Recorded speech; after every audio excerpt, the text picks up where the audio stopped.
Assalamualaikum warahmatullahi wabarakatuh.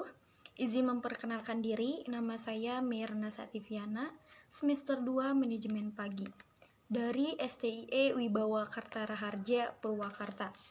Di sini saya akan menjawab pertanyaan-pertanyaan tentang pajak dari mata kuliah Hukum Pajak dan Perpajakan yang diampu oleh Bapak Paujan MS SEMAK. Pertanyaan-pertanyaannya, yang pertama, sebutkan dan jelaskan pajak menurut Undang-Undang Dasar KUP. Dasar hukum KUP adalah Undang-Undang Nomor 6 Tahun 1983 sebagaimana diubah terakhir dengan Undang-Undang Nomor 16 Tahun 2009 karena undang-undang mengalami metamorfosis yang disebut dengan istilah junto. Junto adalah perubahan. Adapun perubahan yang dimaksud adalah perubahan dari waktu ke waktu, tahun ke tahun, dan perubahan ini terjadi seiring perubahan dinamika, baik dinamika bisnis, sosial, ekonomi, dan juga politik.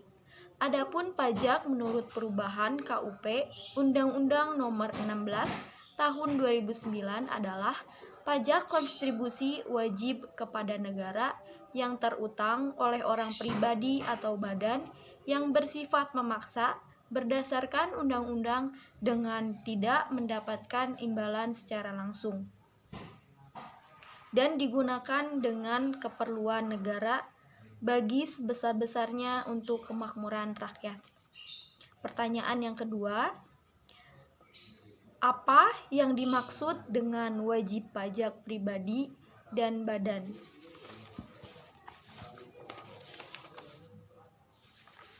Wajib pajak adalah orang pribadi atau badan meliputi pembayar pajak, pemotong pajak, dan pemungut pajak dengan ketentuan peraturan perundang-undangan.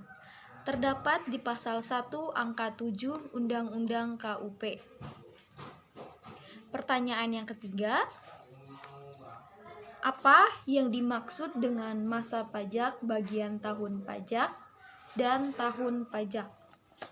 Jadi, masa pajak adalah jangka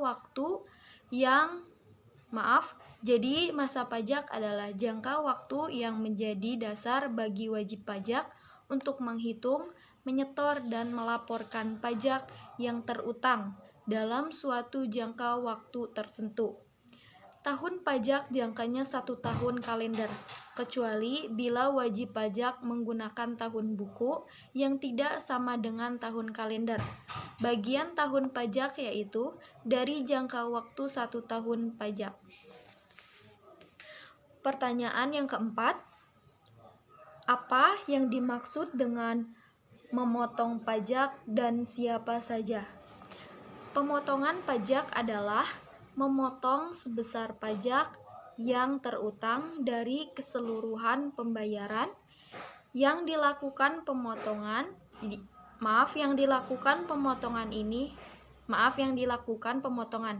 ini dilakukan oleh pihak-pihak yang melakukan pembayaran atau gaji terhadap penerima gaji atau pegawainya. Pihak membayar penghasilan atau gaji memiliki tanggung jawab penuh atas pemotongan, penyetoran hingga pelaporan pajak yang dilakukan pada pegawainya. Jadi sederhananya, pemotongan akan mengurangi jumlah gaji atau pembayaran yang diterima oleh pihak pegawai. Dan pertanyaan yang kelima, jelaskan hubungan PKP dan PPN. Hubungan antara PKP dan PPN adalah PKP mempunyai hak dan kewajiban atas PPN. Adapun hak PKP atas PPN, yang pertama, PKP dapat melakukan perkreditan pajak masukan atau pembelian atas PKP atau JKP atau barang kena pajak atau jasa kena pajak. Kedua juga meminta restitusi jika pajak masukan lebih besar dari pajak keluaran atau penjualan dan berhak pula atas kompensasi kelebihan pajak. Lalu kewajiban PKP atas PPN adalah pertama, wajib melaporkan usahanya untuk dikukuhkan sebagai PKP jika sudah memiliki omset mencapai 48 miliar rupiah dalam 1 tahun buku. Kedua, PKP wajib memungut PPNBM terutang.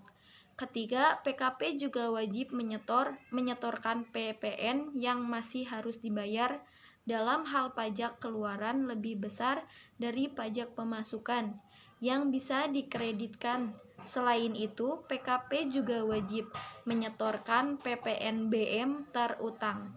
Keempat, PKP wajib melaporkan perhitungan pajak ke dalam SPT masa PPN.